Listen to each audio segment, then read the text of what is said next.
This week we saw WWE Raw on Netflix kick off, so today we are going to talk about the show. We're going to talk about what I thought about the vibe, kind of what we saw during the episode, and how Raw on Netflix may be moving forward. The backdrop is Plana, the video here, and we are going to react along the way. We saw the first episode of Monday Night Raw on Netflix, and I've got to say, I'm very disappointed with the show. It seemed like we were going to get a WrestleMania version of Monday Night Raw. It looked like it was going to be the biggest Raw of all time, and I think WWE failed at delivering a good show. So let's talk about why it was a disappointment. You know, the show, I don't know if it was disappointing. The actual wrestling was pretty good. Like, the matches were definitely pay-per-view level matches, no doubt about that. There were really solid stuff. There was good storylines, very impactful matches, important matches, saw title changes, all of that. The actual cast of characters that we saw on the show were huge. I mean, certainly pay-per-view level, certainly not what you would see on a regular Raw. The backdrop, though, and the foundation to the episode was a little different. Like, it was very corporate. It was very... It felt somewhere in between like a corporate gig and a Saudi Arabia show, where you could tell there was something else going on that wasn't just about the wrestling. Even the audience, like, the audience was very posh. It was very celebrity. You know, we saw a ton of celebrities, a ton of corporate suits in the audience, and it just didn't feel like a wrestling show. It just didn't feel like... It didn't feel like this was the wrestling fans. It was like the opposite of the Raw after WrestleMania. The Raw after WrestleMania is all wrestling fans. It is the biggest wrestling fans. It is the most diehard wrestling fans. And those shows that's usually the best Raw of the year. This was like the opposite of that crowd, where it was celebrities and corporate suits and people who probably aren't wrestling fans, who they like the show. They like being there, but they might not necessarily be the same ones commenting on eWrestlingNews.com. Appointment to start things off. Triple H cut a promo, the same promo he always cuts. I've seen this man say that we're in a new era every few months, and it's gotten to the point where it becomes boring. I don't want to... See, I loved the promo. I thought the promo at the beginning was arguably the best part of the show, especially the video package. It was just very much here's where we've been, here's what we're doing now. You know, wrestling is what it's all about. We love wrestling. Wrestling loves you. I was very behind that. I was very behind the promo. What I thought was weird was that was the intro to the most corporate possible thing ever. You got that promo, which then led us to a wrestling ring with Fortnite and Netflix and all these brands all over it, which then led us to The Rock. And I thought Cody should have opened the show. Cody is the champion. Cody is the absolute flag bearer for the WWE. So when The Rock opened the show, I was kind of perplexed. But I was even more perplexed at what The Rock actually said, which I'm sure this hombre will talk about. I see it anymore. There was no need for this promo at all. After that, we had The Rock come out and cut a boring promo as well. He didn't say anything too important. He thanked the... Yeah, I mean, the promo was exactly what you would expect to hear if you were at the Netflix annual Christmas party. If The Rock was the keynote speaker, this is what you would hear. The last thing he talked about was wrestling. He talked as a board member of TKO, is what he talked about. And that's exactly what it was all about. And he wasn't using the Rock character. He wasn't using the God Rock Final Boss character. He was just Dwayne Johnson in a corporate gig, shilling for Netflix. And this was another part that I never understood throughout the show. Like, hey, we are watching. We know. We're already watching. We already paid for Netflix. We already have it. We get it. Like, we get that it's on Netflix. We get that the Netflix vice president is in the suite. Like, that is such a pivot from wrestling, when it's like, all right, wrestling is this. Andre the Giant versus Hulk Hogan is what it's all about. The rivalries, that's what wrestling is all about. Okay, now we're going to take it to the executive vice president of finance for Netflix up in the suite. Let's take a look. It's like, man, that just completely took me out of what I was doing. Like, completely took me out of the whole the belief and the mystique and the story and all that wrestling gives you, when all of a sudden I'm staring at, you know, the CEO of Netflix up in his corporate box. Oh, and the backdrop happens to be probably the most new age, technologically driven stadium in the world. That's not the Sphere in Las Vegas, the Intuit Center in Los Angeles. So even the backdrop, it felt like its own little universe. It felt like its own, it felt like a movie studio. It didn't feel like an arena. It didn't feel like a wrestling show. It felt like this fake, like, movie product. For half the show, I remember thinking like, oh, this is in Netflix's own like studio. And then I remembered, oh no, it's not a studio. This is the Intuit Center, which is basically like a you know, it's like the Sphere. It's its own little entity. But that made it feel even more cut off from wrestling. The fans for paying for the biggest gate in Raw history. He then thanked Netflix for buying Raw and spending $1 billion. In fact, most of this show were just the legends thanking Netflix. It got to a point where this show was essentially just a big ad and also a thank you letter to Netflix. To make the Rock segment even worse, he completely ditched his character from last year. The final boss is done, and then they completely killed the feud with Cody Rhodes. Everything that happened last year just went down the toilet. It looks like we are not getting that feud anymore, and that's it. The singles match between Cody Rhodes and The Rock simply will not be happening, and I think that is a huge shame. What's an even bigger shame is that we're probably not getting The Rock at WrestleMania 41, period. He would have not ended his character for absolutely no reason if he... Yeah, I mean, the whole thing, I agree. Like, The Rock had what I would think was like the best version of The Rock with this last boss heel Rock thing that he was doing last year, and then he comes out here, thanks Netflix, goes full board of directors, and thanks Cody, talks good about Cody, talks about Roman. You know, he ends up anointing Roman as the tribal chief. Like, I the whole time I'm thinking like, okay, this is where The Rock's going to turn. Okay, this is where the final boss is going to come back, and it never did. If he was wrestling this year, I don't think he knows when he's wrestling. The rumors about him doing Moana reshoots seem to be real at this point. Even if Cody and The Rock aren't wrestling, there was no need to destroy the illusion that these two hated each other just a year ago. This just makes wrestling look so phony, and I did not like it one bit. The Rock then botched his famous saying, which was kind of funny. He really said, "If you smell is cooking," and that was it for The Rock. So similar to the opening segment with Triple H, this was not great as well. Next up was the first match of the night. It was Roman Reigns versus Solo Sikoa for the Ula Fala to determine the real tribal chief, and this was a great match. Like, this was a fantastic match, fantastically produced. The agent, whoever did it, did a great job. It had the same kind of pacing as Rock or Roman versus Cody at WrestleMania, where it just turned into complete chaos, but it was like an organized chaos. There was run-ins from so many different people. Great finish, great spots. There were so many times I thought the match was over, and you know, it was a really well done match. This absolutely was a pay-per-view level match. It was not just a regular Monday Night Raw match. And like this, looking back, like this opening the show would have been much better instead of going from Triple H's video package, which is all about wrestling, to all of a sudden I'm listening to like a State of the Union with the board. Very good match. It was actually great. I loved it. I wish this is what started the show immediately. Yeah, exactly. Because that's how good it was. I think you did lose some viewers with Triple H and The Rock basically doing nothing. During the fun bout, there were plenty of interruptions. Eventually, it led to Roman Reigns winning the match. And shortly after, The Rock would come out to the ring, and it looked like we were going to get the beginning of that dream match. Yeah, the whole time right here, I'm thinking like, okay, this makes sense now because we just saw The Rock go full corporate, you know, shill.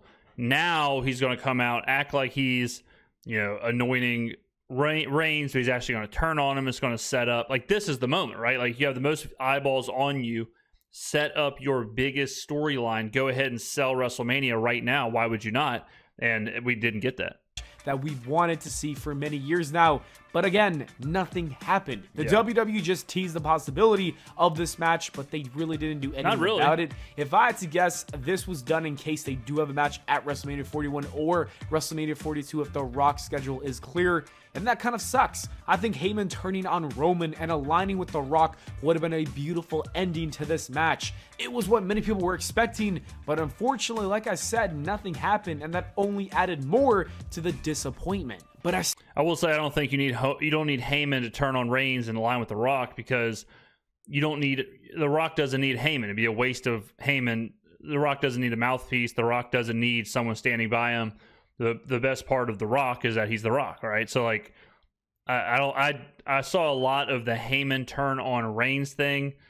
I don't think that was necessary. I think The Rock could have just attacked Reigns, attacked Heyman, and then set up Roman versus Rock. Still did enjoy the match with Roman and Solo, so I'll give WWE that. That was good. Like if the match ends, Rock goes to acknowledge Reigns, attacks Reigns, Rock bottoms Heyman, leaves.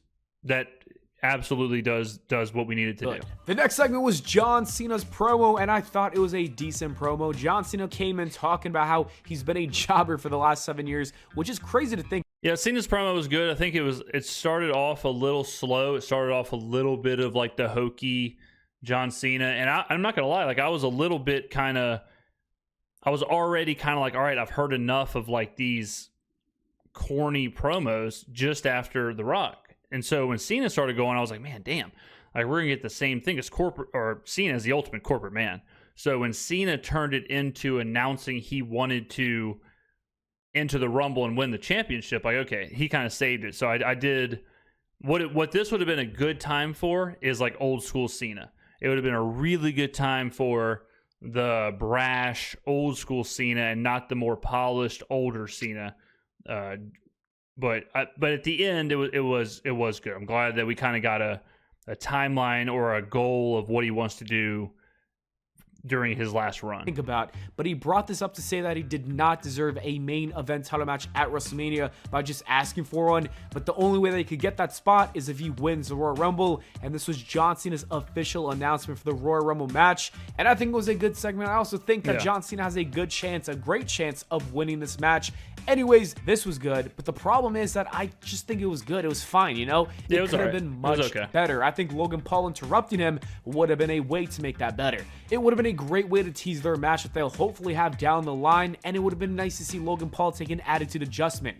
Well, you don't need to do that. Well, I disagree with this. You don't need to do the Logan Paul Cena thing now, because the carrot on the stick for Cena now is the title. So you don't have to have Logan, because then it confuses things, right? Like we're supposed to believe, like, can Cena do this? Can Cena win the title? Can he get a chance at the title? Can he, win the Royal Rumble? Can he do all this stuff? So if Logan Paul is also in the mix, it's like, okay, well, how does Logan fit into that? Is Logan going to be the champion? Because if you don't want to simultaneously have two roads. You don't want to simultaneously be like, well, Cena's chasing the championship, but he's also fighting Logan. So because then the roads, like, they have to intersect or they don't make any sense. I think you build this up in the background, potentially have Logan. What I think would be the best case scenario is Logan finds a way, whether it's Money in the Bank or something, where he gets the title off Gunther. Cena wins the Rumble. Cena chooses to face Logan. You set that up. It's Logan Paul as the heel champion versus Cena at WrestleMania. Cena goes over, wins. I don't have to, tell you the rest. But that's how I think you should do it. It should be very shortly built at the very end there. That's how you intersect the two roads. But right now, leading it up, I don't think it makes much sense. Instead of booking it like that, they just had a video package of Logan Paul saying that he's going to be a full-time WWE superstar. Then they just showed him in the crowd, and that was it. I can't believe they were hyping up. By the way, the crowd thing I thought was cool. That's something WCW used to do all the time. I remember, I think it was the Fall Brawl. That's what it was. It was Fall Brawl, like 95, when Arn Anderson fought Ric Flair. They had a lot of wrestlers at ringside to show like how big of a deal it was and how important it was. And I think it did add a lot of pomp and circumstance. We saw LA Knight. We saw a lot of other wrestlers out there. So I thought that was great. I think that is cool when they do that. It is kind of a bit of a blast of the past. It is a little bit of a nod to WCW, which I always love. Up his Raw return for a video package and also being shown in the crowd. That's crazy. They really had a nice John Cena and Paul segment on a silver platter, but they decided to not use it for whatever reason, and that just adds more and more to the disappointment of this Raw on Netflix. We then got to see Liv Morgan defend her women's Great match too. This one was fantastic. Liv is an absolute superstar. She is incredible. Like, when you're building a, woman wrestler, Liv Morgan is way up there as far as what you would want right now. Like, looks like Margot Robbie has all of the tools, all of the skill set. She's a great heel. She's got a great team behind her as far as like Dom and, Raquel is take it or leave it. But the whole Dom thing is just insane. And she has the perfect rival in Rhea Ripley, who is the total opposite of her in size and stature and looks. And, one is the blonde hair bombshell. One is the edgy alt tattoo, so like it's just perfect. It's a perfect, it is the Cena Punk. Like, it is very close to John Cena versus CM Punk as far as like just the aesthetics. Fantastic stuff here. Liv has got to be the most improved wrestler I've seen in a long time, from the earliest iterations of her to what she is now. Leaps and bounds better. She can't be said about what she's done. Championship against Rhea Ripley in an underwhelming 10-minute match. I thought the match was great. Anything special. I thought the match was great. I thought it was fun, fast paced. They did a lot with a little time for a match as important as this was. Blow off to a huge, maybe the biggest rivalry in wrestling over the last 8 months. I thought you give them 10 minutes on Raw, this could have easily been a 35-minute WrestleMania match. I think they did a lot with the time, a lot of good spots in there, good payoff. I thought it was fantastic. I'll say that it was shocking. I did not expect Rhea Ripley to win back her belts. I thought Liv Morgan was doing a great job with the title, and the storyline with Dominic Mysterio and her new faction has been a lot of fun. However, Triple H loves Rhea Ripley, and it looks like we're getting an Io Sky and Rhea match at WrestleMania, and I think that match will be great, but that's not how I would have booked this. I think Becky Lynch returning to attack both ladies, leading to a no contest, would have been a much better way to book this match. That way, the WWE could have set up a triple threat match for the Women's World Championship at WrestleMania between Becky, Rhea, and Morgan. In my opinion, I don't think you need Becky involved in that at all. I think that just dilutes the work you've done with Rhea and Liv. I think their rivalry is good enough that you don't need Becky or whoever else involved. There's more story to that bout than Io Sky and Rhea Ripley. I would have even loved for Dominic Mysterio to screw Rhea Ripley and then those two having a singles match at Mania. I want to see that match happen. It also looks like this is the end of this feud between Rhea Ripley and Liv Morgan. Rhea said that she's done with Liv. Not to go full Russo here, but I think it'd be cool if you have a situation where it's like Rhea and Dom go one-on-one, and if Dom wins, Liv gets another chance at the title. Something like that, where it's like Dom has to wrestle Rhea for Liv. That would be a fantastic match. That could be a pay-per-view match, no problem. That could main event a pay-per-view. Dom versus Rhea with the Liv's title match on the line. I think it would be fantastic. I don't think it makes too much sense considering the fact that Rhea got tons of rematches. Meanwhile, Liv loses and it's over. I don't get the booking behind this decision. Then, I forgot about this. The Undertaker, out of nowhere, made one of the worst returns where he just fist bumped Rhea Ripley and left. This part was whatever. This is Taker being Taker. It was an interesting thing because it's like, came out right at the end there, drives around a little bit, does the thing with Rhea Ripley, okay. But again, like I was saying with the Saudi Arabia shows, it's like they want legends on the show, so legends are just forced into the show. This did feel like someone wants The Undertaker, okay. We're paying for The Undertaker. Give us 20 seconds, ride around and fist bump. Easiest check he's ever cashed. I think a much better way to use The Undertaker would have been Braun Breaker getting his revenge, because if you remember, Braun Breaker got a choke slam from the dead man. But hey, that's just how I would have booked things. After that, we saw Travis Scott smoking and making his way through the crowd with Jey Uso for his match with Drew McIntyre. That was a nice entrance, but again, this was just another 10-minute match that never took things to the next gear. The ending also saw Jey Uso just roll up Drew McIntyre to steal the victory. The best way to describe this match is just mid. Nothing crazy really happened. This was your typical Monday Night Raw bout where they play it safe. I've seen both men have much better matches. Yeah, I'm pretty lukewarm on both guys right now. So, I mean, this match was, for me, just kind of average. But, I mean, you know, it is what it is. And this just wasn't one of them. I know they're capable of giving the fans something better than this. Next up is the Hulk Hogan. So this right here is probably the biggest talking point from the show, aside from The Rock's promo. But Hogan comes out in another spot that felt very forced. It felt very, you know, when Hogan's music hit, I popped. I was excited. I was ready to roll. And then when this whole segment was just the actual segment itself, the actual, like, what Hogan was talking about was horrible. The booing and all of that made it even worse. It was just a complete train wreck. I mean, there's no other way to put this. Kudos to Hogan, I guess, for just pushing through. And, I mean, he was just reading off the prompter, did not waver at all, just said what he had to say and got the hell out of there. I thought it was kind of funny. Like, he's getting booed to hell. And, you know, like, he was thinking, like, damn, this whole promo I'm talking about how much I love the fans and how much the fans love me. They're booing the entire time. This isn't going to go well. So I thought maybe he swerves here. Maybe he calls out the fans. And nah, he just kept on rolling, kept on going with it. But this here, like, it was so bad. All he talked about was how he's had all these great partners over the year, but the best partner was the fans. But then the second best partner was Netflix with Raw, and he kept fumbling his words. I mean, obviously he was flustered. He was getting booed like crazy. But then he talks about, he also has another great partner, Real American Beer. Go buy your beer now in stores, realamericanbeer.com. Netflix is an awesome partner. Wow, I love Netflix. Like, that was it. So it was a commercial. It was a commercial for Real American Beer and Netflix. That was it. Again, guys, this is like 9 o'clock. We are watching the show. We know it's on Netflix. We got it. We already saw the CEO in the stands. We're locked in. We're good. Like, we're totally good on that. We're totally good on the whole Netflix thing. We don't need more of, hey, by the way, make sure you're watching Monday Night Raw on Netflix while I'm watching Monday Night Raw on Netflix. So I love Hogan. Love him like a brother. I was just on the Real American Beer merchandise store looking to buy a hat and some shirts. But I don't need this.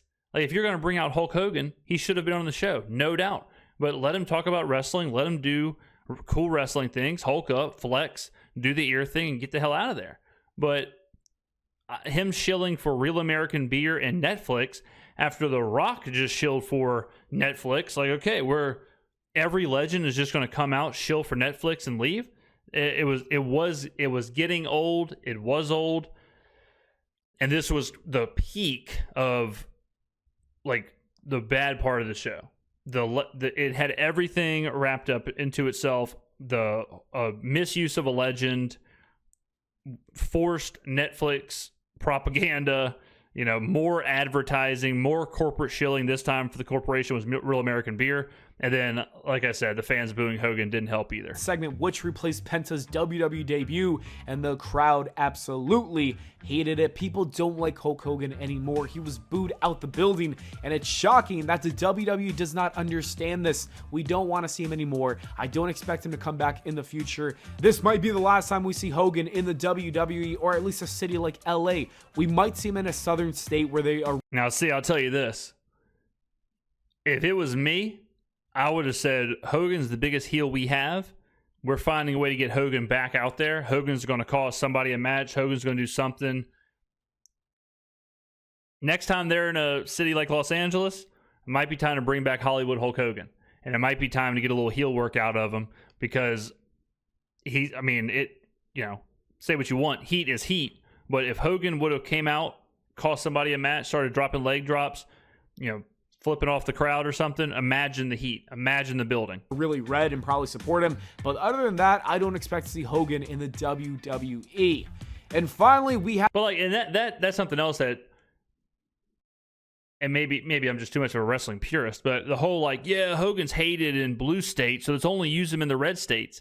That's like the complete opposite of what you're supposed to do. What you're supposed to do is, wait, you said he's really hated in blue states? Oh, okay, cool. He's going to be the heel in those blue states. Like, that's wrestling. That's drawing. That is heel work. That is, I mean, however you got to get it, get it. You know, like, however it's got to be, it's got to be. This is the kind of thing where you make the decision to say, hey, guess what, Hulk? The NWO is coming back. Hey, guess what? Hollywood's coming back. You're a full-time wrestler now. We need you to be the biggest heel in the show because The Rock is basically a board member. Had the main event match between CM Punk and Seth Rollins, and similar to the first match of the night between Roman and Solo, I thought this was a very great match. Really good match. Punk and Rollins have chemistry, and they gave us a great match.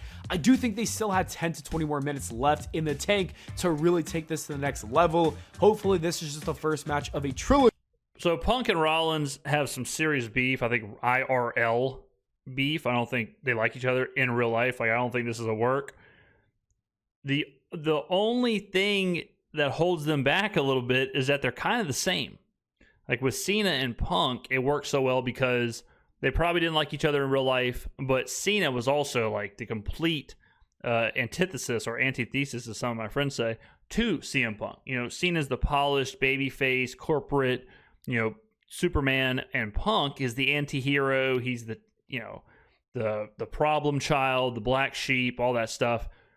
Rollins and Punk are way too similar. They're both kind of the exact same aesthetic. So somehow they got to shift that. If they shift that and they get Rollins more into that, if they get him more into that babyface role, if they get him more into that, you know, like the flag bearer for Monday Night Raw or the flag bearer for WWE or whatever, if they get him more into that role, I think this could go that extra gear.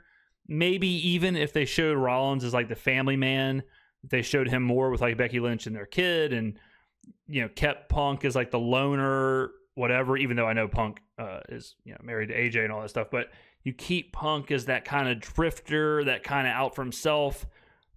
I think then you might be able to ratchet this up a little bit and get even more heat on it. But in the ring, they're great together. Between Punk and Rollins, they can have even better matches, and they should. It'll be interesting to see what WWE does with these two. I have a solution, and I did make a video about it, so you should watch that. Anyways, Raw on Netflix was a disappointment. See, that's where I thought Hogan coming out and costing Rollins the match would have been great, like dropping the leg, you know, or however you decide. Whoever the crowd wants to win, like you make the call there, like have Hogan come out, cost them the match. I would have made that call on the fly. I would have ended the show with that much heat. It was commercial after commercial with promos and video packages for non-wrestling fans. The Rock killed all of his work from the last year. We're probably never getting Roman and Rock. They just love teasing us. Logan Paul was advertised for no reason. Undertaker's return was very whack. Hulk Hogan's return was worse. And we got two good matches while the rest of the card was just a mess. This tweet sums it up well. It says, I resent a lot about how yesterday played out. Every bit of clearly lame news was being rolled out to accounts, quoting it with, tonight is going to be like a PLE. It felt like a hollow NPC-ridden media / hype circus with the fanbase doing backflips for every bit of mild PR, celebrities being paid to tweet about the show in advance, justified pessimism being shut down throughout the day, and then the show comes and it's an empty chip bag where every last one of my concerns were justified. 3 hours of pure undistilled capitalism, fans cheering for being overcharged on seats, and the promotion taking a never-ending decadent victory lap about how much money they're making. It was a Nick-Con press event for sponsors and shareholders with 4 matches interrupting at points. The supporting cast of characters that helped bring WWE to this point reduced to being Smile and Waivers, Rock detonating his existing stories because he had no clue when he's going to be wrestling again, none of the dynamic angles, no existing stories advanced. Today, blue checks are asking you neutral horse shit like, what do you rate the Netflix premiere out of 10? I mean, I felt like, I didn't realize this was going to be like a thesis here, but I think it was somewhere in the middle. Like, I don't think it was a total disaster. I think it's crazy to be like, this was trash, this was garbage, this was the worst thing I've ever saw. I mean, you did see some great matches, you did see some huge matches. I think at the bare minimum, you can agree, like Roman and Solo was good. You can agree Seth and Punk was good, and you can agree Liv and Rhea was good. You can agree that. Yeah, the corporate Netflix PR thing was unnecessary and unneeded. Like, I think I 100% agree that was not a good part of the show. And the fact that it happened multiple times doesn't help anybody either. So, you know, it was more of a pilot, I think.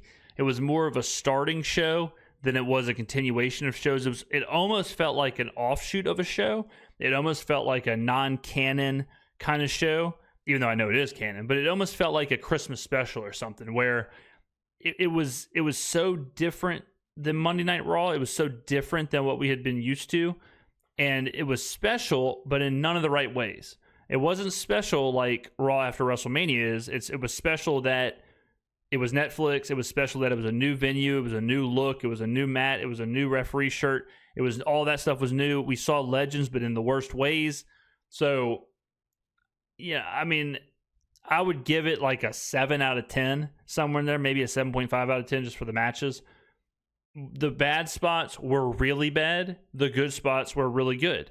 So I do think it's a bit dramatic for people to write this like a 3-page thesis on how much they hated it, but maybe that's just me. But let me know in the comments below what you think. I mean, was it as bad as other people are making it out to be, or was it closer to just being average? And what do you want to see from the next Raw on Netflix? Let me know in the comments below, ladies and gentlemen. Thank you very much for watching. I will see you in the next video.